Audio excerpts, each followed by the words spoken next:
दीपावली की हार्दिक शुभकामनाएं। भाई दूज को आज एक उत्साह का माहौल भी है और भारतीय जनता पार्टी भाई दूज के इस पावन पर्व पर आप सभी को और देशवासियों को बहुत बहुत शुभकामनाएं देती है। आज एक गंभीर विषय को लेकर हम यहाँ एकत्रित हुए हैं और ये प्रेस कॉन्फ्रेंस चल रहा है। यह प्रेस कॉन्फ्रेंस देश के हित के लिए है कि किस प्रकार कुछ ऐसी पॉलिटिकल पार्टी हैं जो लगातार, और हम ये कई वर्षों से देख रहे हैं कि देश के लिए अहित सोचते हैं और देश के हित के लिए कभी चिंता नहीं करते हैं। बंधुगण, ये हम सब के लिए खुशखबरी है कि जम्मू और कश्मीर में आर्टिकल 370 के एब्रोगेशन के बाद जिस प्रकार से पंचायती राज एक्ट में संशोधन करके डीडीसी, डिस्ट्रिक्ट डेवलपमेंट काउंसिल के चुनाव हो रहे हैं और वो पहली बार हो रहे हैं, ये अपने आप में नरेंद्र मोदी जी का जो सपना है, सबका साथ, सबका विकास और सबका विश्वास, उसके माध्यम से किस प्रकार डेवलपमेंट और विकास जड़ों तक पहुंच सके, और खास करके उस जम्मू कश्मीर में जहां कई वर्षों तक अनुच्छेद 370 के कारण डेवलपमेंट नहीं पहुंच पाया था, कुछ वर्गों के साथ एक तरह से अलगाववाद का रुख अपनाया गया था, चाहे वो दलित हो, चाहे वो महिला हो, तो वहां डेवलपमेंट कैसे पहुंचे, डीडीसी के चुनाव हो रहे हैं। और हमने यह भी देखा कि जहां भारतीय जनता पार्टी डीडीसी का चुनाव लड़ रही है, वहीं people alliance for Gupkar declaration, ये जो गुपकर डिक्लेरेशन का एक अलायंस है, वह भी चुनाव लड़ रहा है। कल कांग्रेस पार्टी के जम्मू कश्मीर के अध्यक्ष गुलाम अहमद मीर ने प्रेस कॉन्फ्रेंस करके ये जानकारी दी कि जो 10 पार्टी ये गुपकर अलायंस में हैं और मिलकर चुनाव लड़ेंगे डीडीसी के, उसमें कांग्रेस पार्टी भी शामिल है। ये जो गुपकर अलायंस है उसमें कांग्रेस पार्टी भी शामिल है और कांग्रेस पार्टी का एक ही एजेंडा है इस अलायंस में, और वह एजेंडा है अनुच्छेद 370 को वापस लाना। बंधुगण, आपको जानकर आश्चर्य होगा, कल कांग्रेस पार्टी के अध्यक्ष, जम्मू कश्मीर के अध्यक्ष सोनिया जी और राहुल जी के कहने पर जिस प्रकार फारूक अब्दुल्ला जी से मिले और जो स्टेटमेंट जारी किया गया, उसमें एक लाइन लिखा गया है, मैं पढ़ता हूं, to defeat those who have been forcefully implementing the laws in union territory. कि ये जो गुपकर अलायंस है उसका मुख्य उद्देश्य है कि जो लोग बाध्यतम, फोर्सफुली जम्मू कश्मीर में कानून को थोप रहे हैं, उन शक्तियों को हराना है। मैं सोनिया जी से और राहुल जी से पूछना चाहता हूं, क्या मतलब है इस वक्तव्य का? फोर्सफुली इंप्लीमेंटिंग किसके कानून है? ये कोई चाइना के तो कानून नहीं है, ये कोई पाकिस्तान के तो कानून नहीं है, ये कानून किसका है? यह कानून हिंदुस्तान का है। कौन बनाता है ये कानून? हिंदुस्तान की जनता की प्रतिनिधि इन कानूनों को हिंदुस्तान के सर्वोच्च मंदिर जो डेमोक्रेसी का है, लोकतंत्र का सबसे बड़ा मंदिर जो है, पार्लियामेंट में बैठ करके विचार विमर्श करके लोकतांत्रिक तरीके से ये कानून बनाती है। फिर आप कह रहे हैं कि हम फोर्सफुली इंप्लीमेंट कर रहे हैं, और आप उन लोगों को हराना चाहते हैं जो लोग हिंदुस्तान का कानून हिंदुस्तान के मिट्टी में इंप्लीमेंट करना चाहते हैं। यह बहुत ही धिक्कार का विषय है। बंधुगण, मैं राहुल गांधी जी से और सोनिया गांधी जी से पूछना चाहता हूं, आप आज गुपकर अलायंस में हैं, इस अलायंस में एक पार्टी कह रही है कि हम चीन के साथ मिलकर के आर्टिकल 370 वापस लाएंगे। आपको याद होगा फारूक अब्दुल्ला क्या कह रहे हैं? फारूक अब्दुल्ला कह रहे हैं हम चीन के साथ मिलकर आर्टिकल 370 वापस लेकर आएंगे।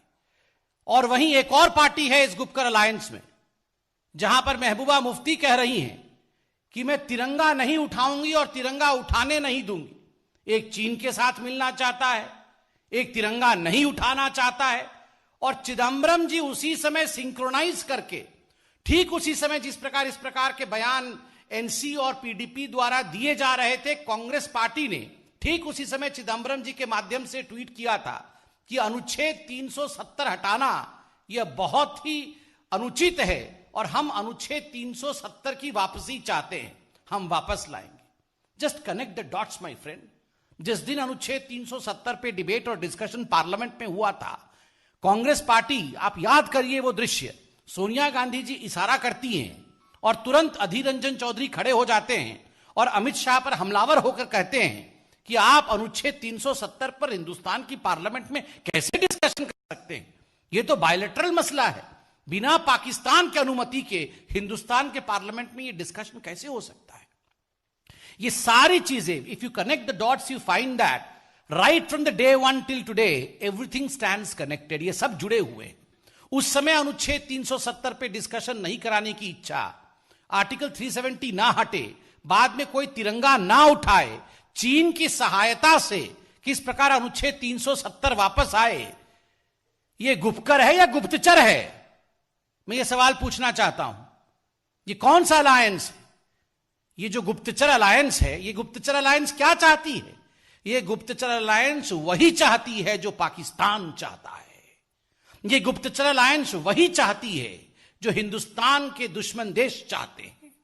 पाकिस्तान ने हर फोरम में जाकर आर्टिकल 370 के एब्रोगेशन को लेकर अपनी आवाज को बुलंद किया। पाकिस्तान हर जगह कह रही है कि अनुच्छेद 370 हटना अच्छी बात नहीं है और अनुच्छेद 370 वापस आना चाहिए।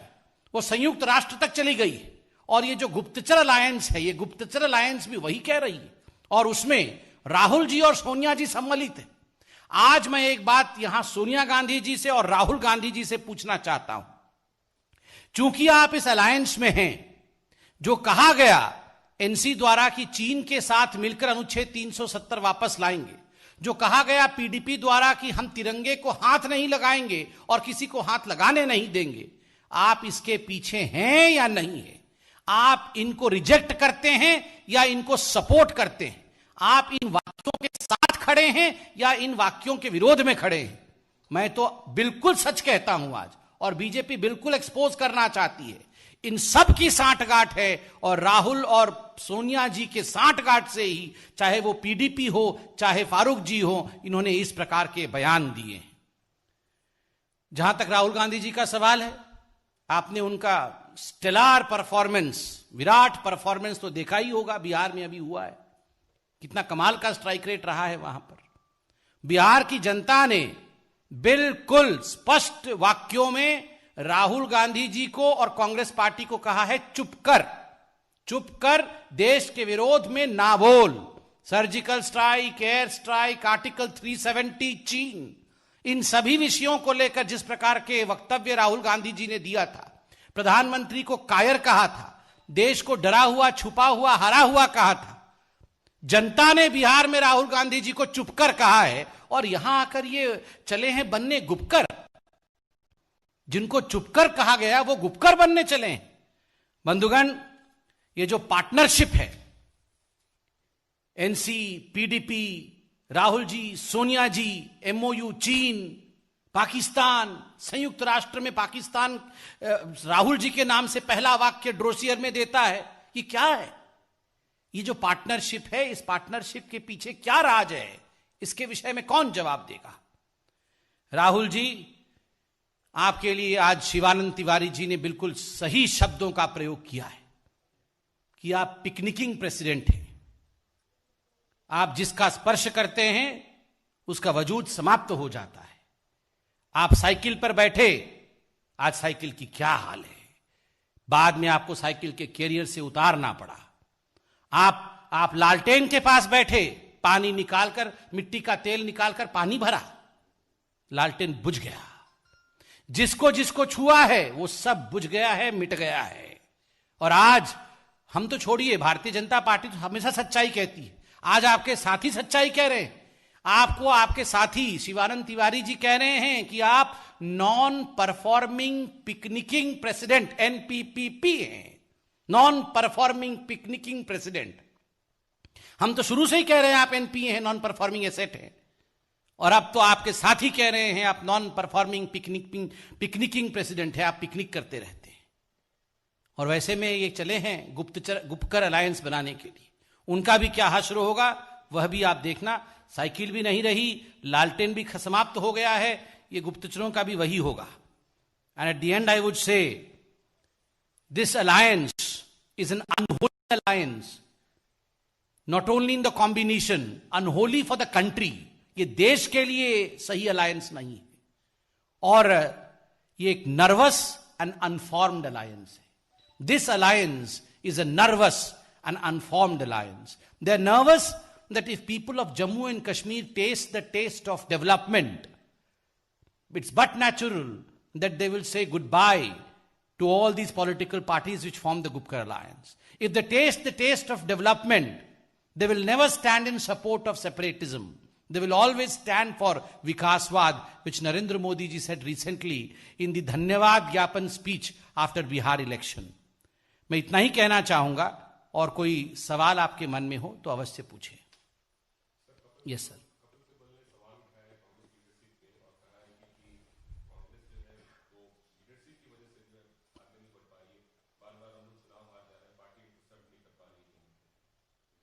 देखिए, कपिल सिब्बल जी ने आज एक मुख्य अखबार में इंटरव्यू दिया है.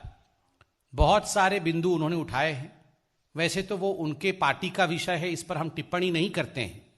मगर कपिल सिब्बल क्या, ये तो 5 दिन राहुल जी को देखने के बाद, मात्र 4-5 दिन देखने के बाद ओबामा जी को सत्य मालूम पड़ गया कि ये नर्वस एंड अनफॉर्म्ड लीडर हैं, इनसे ना हो पाएगा.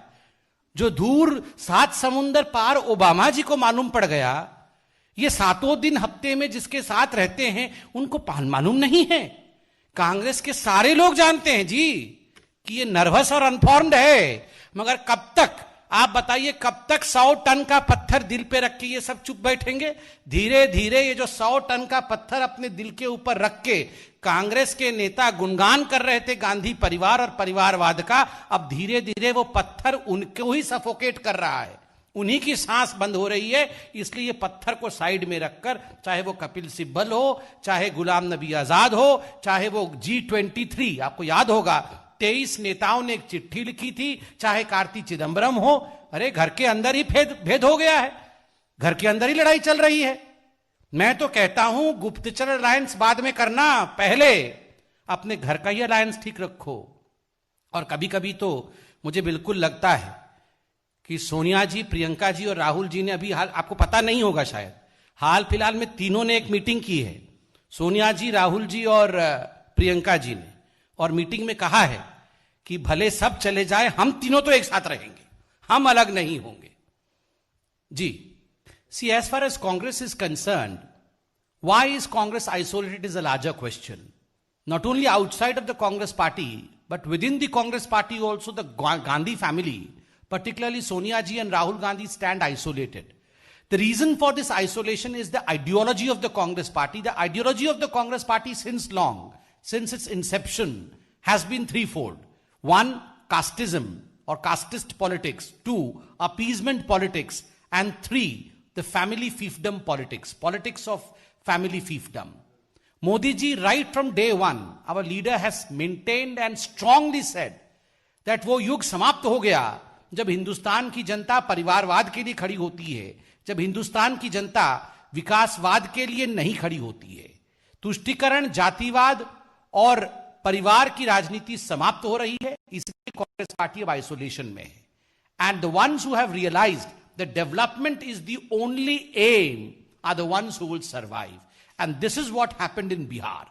एंड इन द धन्यवाद rally of Bihar, from the party headquarters, from where we are having this PC, our respected Prime Minister Narendra Modi only reiterated that, look, you have to be standing on the right side of the fence, and the right side of the fence is development, development, and development. No more questions, sir? Thank you so much.